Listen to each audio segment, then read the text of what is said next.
532 centimeters in feet?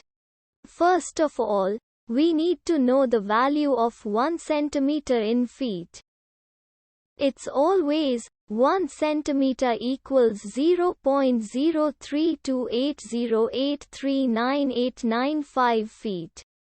Now we have to multiply 0.03280839895 by 532.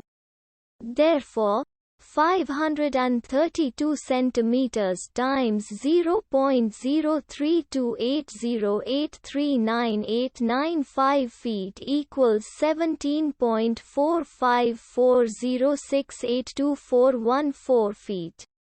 So, in other words, 532 centimeters equals 17.4540682414 feet.